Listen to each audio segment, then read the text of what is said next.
حضرت داؤد الطائی رحمۃ اللہ علیہ، کیا آپ نے کبھی کسی ایسے انسان کے بارے میں سنا ہے جو ایک شاندار محل میں رہتا ہو لیکن جان بوجھ کر اسے گرنے دیتا ہو؟ کیا آپ جانتے ہیں کسی ایسے عالم کو جس نے اپنی تمام کتابیں خود اپنے ہاتھوں سے دریا میں پھینک دی؟ کیا آپ تصور کر سکتے ہیں کسی ایسے شخص کا جس نے 400 درہم 20 سال تک استعمال کیے اور پھر آخری درم ختم ہونے کے دن دنیا سے رخصت ہو گیا؟ آج ہم لے کر آئے ہیں ایک ایسے ذات کی کہانی جس نے پوری دنیا کو اپنے قدموں تلے رون دیا، ایک ایسا عالم جو امام ابو حنیفہ کا پسندیدہ شاگرد تھا لیکن علم کو چھوڑ کر عبادت کو اپنا لیا۔ یہ ہے ابو سلیمان داؤد بن نصیر الطائی رحمۃ اللہ علیہ کی کہانی، کوفہ کے ایک محل کی کہانی جو گرتا رہا اور ایک روح جو بلند ہوتی رہی۔ اگر آپ کو اسلامی تاریخ کے ان عظیم ذاتوں اور عابدوں کی کہانیاں پسند ہیں تو برائے کرم اس چینل کو سبسکرائب کریں، ویڈیو کو لائک کریں اور اپنی رائے کمنٹ میں ضرور شیئر کریں اور اپنے پیاروں کو یہ روحانی سفر دکھائیے گا۔ 8ویں صدی عیسوی اسلامی خلافت کا دور، عباسی دور کی ابتدا، کوفہ ایران کا وہ شہر جو علم اور دانش کا مرکز تھا، جہاں فقہ کی تعلیم ہوتی تھی، جہاں حدیث کے محدثین رہتے تھے۔ یہ وہ دور تھا جب امام ابو حنیفہ کوفہ میں رہتے تھے، جب سفیان ثوری، حماد بن ابی سلیمان اور دوسرے عظیم علماء موجود تھے۔ اسی کوفہ میں ایک خاندان تھا، قبیلہ طے سے تعلق رکھنے والا، اور اسی خاندان میں ایک بچہ پیدا ہوا، نام رکھا گیا داؤد۔ یہ وہ دور تھا جب اسلام پھیل چکا تھا لیکن لوگوں کے دلوں میں دنیا کی محبت بھی بڑھ رہی تھی، دولت آ رہی تھی، آرام آ رہا تھا، لوگ آسائش کی زندگی گزارنے لگے تھے۔ لیکن کچھ خاص لوگ ایسے تھے جو دنیا کو حقیر سمجھتے تھے، زاہد، عابد، اللہ کے عاشق، اور ان میں سے ایک داؤد الطائی رحمۃ اللہ علیہ بننے والے تھے۔ داؤد الطائی بچپن ہی سے ذہین تھے۔ انہوں نے کوفہ میں علم حاصل کرنا شروع کیا، فقہ، حدیث، عربی زبان، ہر چیز میں مہارت حاصل کی، اور پھر وہ امام ابو حنیفہ کے حلقے میں پہنچ گئے۔ امام اعظم امام ابو حنیفہ رحمۃ اللہ علیہ، وہ عظیم فقیہ جن کی فقہ آج پوری دنیا میں پھیلی ہوئی ہے، ان کے پاس ہزاروں شاگرد تھے لیکن داؤد الطائی ان میں سے سب سے خاص تھے۔ کیونکہ داؤد صرف علم نہیں سیکھ رہے تھے، وہ زندگی سیکھ رہے تھے۔ ان کی عربی زبان سب سے فصیح تھی، ان کی سمجھ سب سے گہری تھی۔ امام ابو حنیفہ انہیں بہت عزت دیتے تھے، لیکن ایک دن ایک واقعہ ہوا، کسی نے داؤد سے کچھ غلط کہا یا کوئی بات ہوئی۔ داؤد نے غصے میں اپنی لاٹھی سے اس شخص کو مارا۔ امام ابو حنیفہ کو جب پتہ چلا، انہوں نے داؤد کو بلایا اور ڈانٹا، فرمایا یہ کیا کیا تم نے؟ علم سیکھنے والا ایسا کرتا ہے؟ اور پھر داؤد الطائی رحمۃ اللہ علیہ نے ایک فیصلہ کیا، ایک ایسا فیصلہ جو ان کی زندگی بدل دے گا، جس نے ان کی زندگی کو بدل دیا۔ داؤد الطائی نے اس واقعے کے بعد 1 سال تک بالکل خاموش رہنے کا فیصلہ کیا۔ 1 سال نہ سوال پوچھا نہ جواب دیا، صرف سنتے رہے۔ امام ابو حنیفہ کی مجلس میں بیٹھے رہے، خاموش۔ یہ کوئی آسان کام نہیں تھا۔ ایک عالم جو بولنے میں سب سے طاقتور تھا خاموش ہو گیا، لیکن یہ خاموشی ان کی سب سے بڑی تعلیم بن گئی۔ بعد میں داؤد نے خود لکھا، 1 سال کا صبر میرے 30 سال کی محنت سے بہتر تھا۔ ایک دن داؤد الطائی ایک جنازے میں گئے۔ کوفہ میں کسی کی وفات ہوئی تھی، لوگ جنازہ اٹھا کر جا رہے تھے اور اچانک ایک عورت نے اشعار پڑھنا شروع کی۔ وہ اشعار ایسے تھے کہ داؤد کا دل دہل گیا۔ اے میرے محبوب، تمہارے کسی رخسار سے سکڑنا شروع ہوا، تمہاری کون سی آنکھیں پہلے پگھلنے لگی، تمہارے کس ہاتھ کو کپڑوں نے پہلے کھایا۔ یہ اشعار داؤد الطائی رحمۃ اللہ کے کانوں میں گونج گئے۔ انہیں موت کی حقیقت سمجھ آ گئی۔ یہ دنیا، یہ جسم، یہ خوبصورتی، یہ سب ایک دن مٹی میں مل جانا ہے۔ داؤد الطائی رحمۃ اللہ علیہ گھر آئے، لیکن ان کا دل بے چین تھا۔ وہ سو نہیں سکے، کھا نہیں سکے، بس وہی اشعار بار بار ذہن میں آتے رہے۔ اگلے دن وہ امام ابو حنیفہ کے پاس گئے اور سب کچھ بتایا۔ استاد میرا دل بے چین ہے، میں کیا کروں؟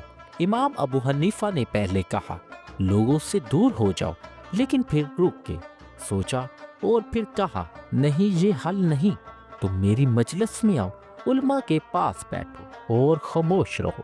اور داؤد الطائی رحمت اللہ علیہ نے یہی کیا۔ کچھ عرصہ بعد داؤد الطائی رحمت اللہ علیہ نے ایک حیران کن فیصلہ کیا۔ انہوں نے اپنی تمام کتابیں، علم کی وہ کتابیں جن کو انہوں نے سالوں میں جمع کیا تھا، دریائے فرات میں پھینک دی۔ ہاں سب کتابیں۔ لوگوں نے کہا یہ کیا کر رہے ہو؟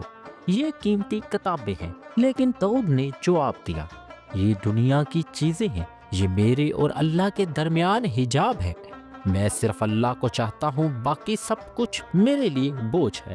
کچھ عرصے بعد داؤد الطائی رحمت اللہ علیہ کے والد کی وفات ہو گئی اور ورثے میں انہیں 400 درہم ملے۔ 400 درہم اس زمانے میں یہ ایک اچھی خاصی رقم تھی۔ داؤد نے ایک منصوبہ بنایا۔ انہوں نے کہا میں ایک دن میں 1 درہم خرچ کروں گا، اور جب یہ 400 درہم ختم ہو جائیں تو اللہ مجھے اٹھا لے۔ یہ حساب کیا تو 400 دن یعنی تقریباً 20 سال، اور واقعی ہی بالکل 20 سال بعد جب آخری درہم ختم ہوا، داؤد الطائی رحمت اللہ علیہ کی روح نکل گئی۔ داؤد الطائی رحمت اللہ علیہ نے اپنے گھر میں بند ہونے کا فیصلہ کیا۔ وہ صرف نماز کے وقت مسجد جاتے، باقی تمام وقت گھر میں عبادت میں، قرآن پڑھتے، ذکر کرتے، نماز پڑھتے، روزے رکھتے۔ ان کی رات دن بن گئی تھی اور ان کا دن رات بن گیا تھا۔ داؤد الطائی کے پاس ایک بہت بڑا محل تھا۔ کوفہ میں بہت سے کمرے، بڑے بڑے ہال، یہ ان کے آباء و اجداد کی میراث تھی، لیکن داؤد اس محل کو کسی اور نظر سے دیکھتے تھے۔ داؤد الطائی رحمت اللہ علیہ نے ایک عہد کیا، اللہ سے عہد۔ انہوں نے کہا اے اللہ میں نے تجھ سے وعدہ کیا ہے کہ اس دنیا کی کسی چیز کی مرمت نہیں کروں گا، نہ یہ محل، نہ یہ دیواریں، اور نہ ہی یہ چھت۔ یہ دنیا ختم ہونی ہے تو میں اس کو کیوں سنواروں؟ اور یوں داؤد ایک کمرے میں رہنے لگے۔ ایک کمرے میں رہتے جب تک اس کی چھت نہ گر جائے۔ چھت گری تو دوسرے کمرے میں چلے جاتے، اور پھر وہ گرا تو تیسرے کمرے میں۔ لوگ آتے کہتے داؤد یہ محل گر رہا ہے، مرمت کرو۔ داؤد جواب دیتے یہ دنیا گرنی ہے، اس کو کیوں سنواروں؟ میں آخرت کو سنوار رہا ہوں۔ سال گزرتے گئے، ایک ایک کر کے سارے کمرے گر گئے۔ 20 سال بعد صرف ایک دلان بچا، ایک چھوٹا سا دلان، اور اسی میں حضرت داؤد الطائی رحمت اللہ علیہ عبادت کرتے رہے۔ اور پھر وہ رات آئی جس رات داؤد الطائی رحمت اللہ علیہ کی روح نکلنی تھی۔ وہ اس آخری دلان میں بیٹھے تھے، قرآن پڑھ رہے تھے، اور اسی رات وہ آخری دلان بھی گر گیا۔ جیسے یہ محل داؤد الطائی کی زندگی کے ساتھ ساتھ ختم ہو رہا تھا۔ ایک دن کسی نے داؤد سے کہا یہ چھت ٹوٹی ہوئی ہے، کیوں مرمت نہیں کرتے؟ داؤد نے جواب دیا 20 سال سے میں نے اس چھت کو دیکھا ہی نہیں۔ یعنی 20 سال انہوں نے اوپر نہیں دیکھا، کیونکہ وہ ہمیشہ قرآن میں، سجدے میں، ذکر میں مصروف رہتے تھے۔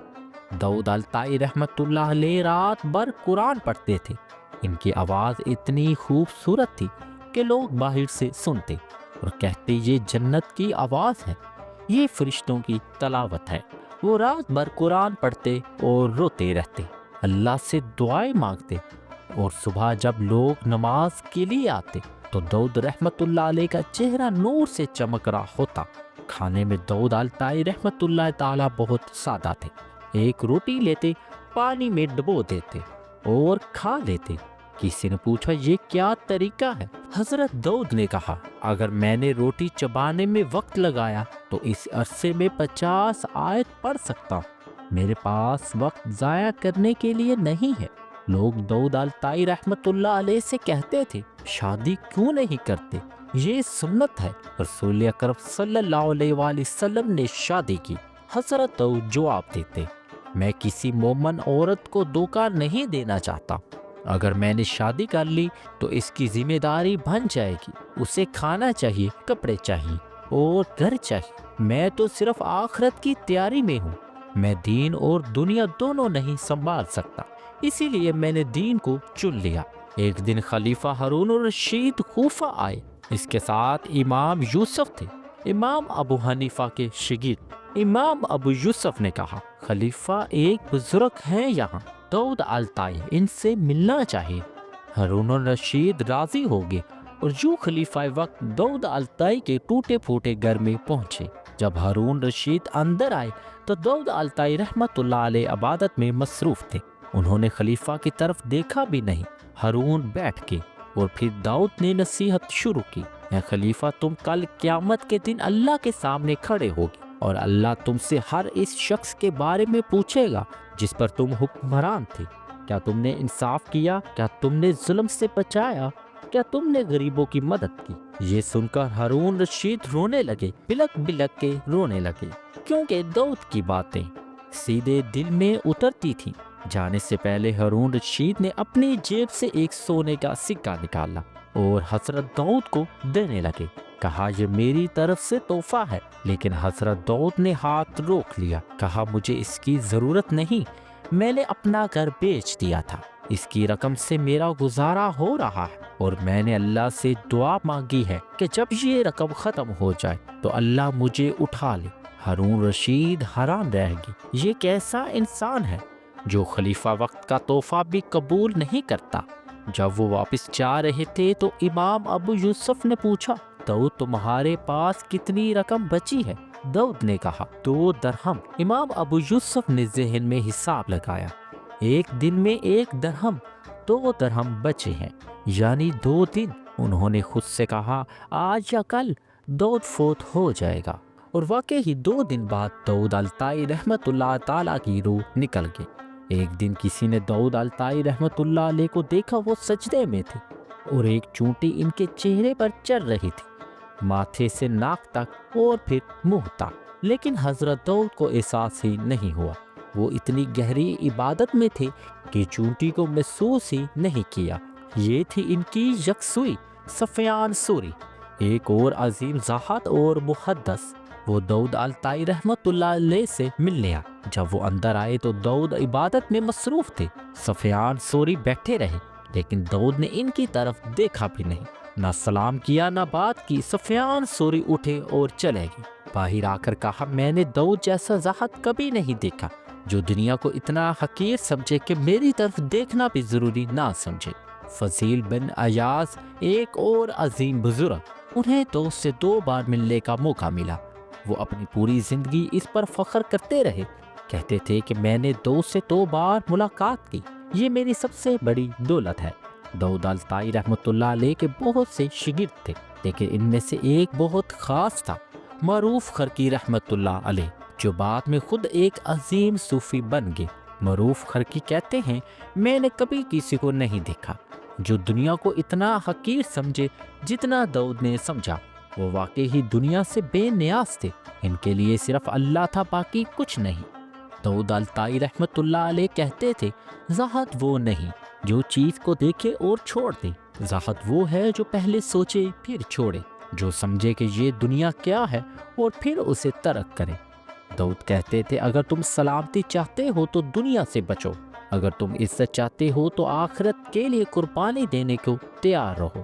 حضرت داؤد کا ایک مشہور قول ہے، اپنی عبادت پر بھروسہ مت کرو، ہمیشہ اللہ سے ڈرتے رہو، کیونکہ تم نہیں جانتے کہ اللہ تمہاری عبادت قبول کرے گا یا نہیں۔ داؤد الطائی رحمت اللہ علیہ دعا کرتے تھے، اے اللہ موت کو میری عید بنا دے، یہ دنیا ایک قید ہے اور موت اس قید سے نجات ہے۔ 160 ہجری یا 165 ہجری تاریخ میں اختلاف ہے، لیکن وہ رات تاریخ میں محفوظ ہے۔ داؤد الطائی رحمت اللہ علیہ قرآن پڑھ رہے تھے اور ایک آیت پر پہنچے، جہنم کے بارے میں آیت تھی، اور داؤد وہی رک گئے، بس وہی آیت بار بار پڑھتے رہے، ساری رات روتے رہے، کانپتے اور اللہ سے پناہ مانگتے۔ جب صبح ہوئی تو لوگوں نے دیکھا کہ داؤد الطائی رحمت اللہ علیہ خاموش ہیں، ان کی روح رات کی آخری گھڑیوں میں نکل چکی تھی، ان کا سر مٹی کی اینٹ پر تھا، چہرے پر تکلیف کے آثار تھے۔ لیکن ان کے ہونٹوں پر ایک ہلکی سی مسکراہٹ بھی تھی۔ شاید انہوں نے جنت دیکھی تھی۔ جب خبر پھیلی کہ داؤد الطائی رحمت اللہ علیہ فوت ہو گئے تو پورا کوفہ رو پڑا۔ لوگ ہزاروں کی تعداد میں جنازے میں شامل ہوئے۔ علماء، طلباء اور عام لوگ آئے۔ سب کی آنکھوں میں آنسو تھے۔ حضرت داؤد الطائی رحمت اللہ علیہ نے وصیت کی، مجھے کوفہ کی ایک ویران جگہ میں دفن کرنا جہاں کوئی بھی نہ آ سکے۔ تو ناظرین، یہ تھی حضرت داؤد الطائی رحمت اللہ علیہ کی کہانی۔ اگر آپ لوگوں کو یہ کہانی پسند آئی ہو تو ہمارے چینل کو سبسکرائب کریں، ویڈیو کو لائک کریں اور اس ویڈیو کو اپنے دوستوں اور خاندان والوں کے ساتھ ضرور شیئر کریں تاکہ زیادہ سے زیادہ لوگ اس سے مستفید ہو سکیں۔ میری دعا ہے کہ اللہ تعالی ہمیں اولیاء کرام کے صدقے میں صراط مستقیم کی راہ دکھائے۔ انشاءاللہ ایک نئی ویڈیو میں ایک نئے ٹاپک کے ساتھ ملتے ہیں۔ تب تک اپنا اور اپنے پیاروں کا بہت سارا خیال رکھیں۔ اللہ حافظ۔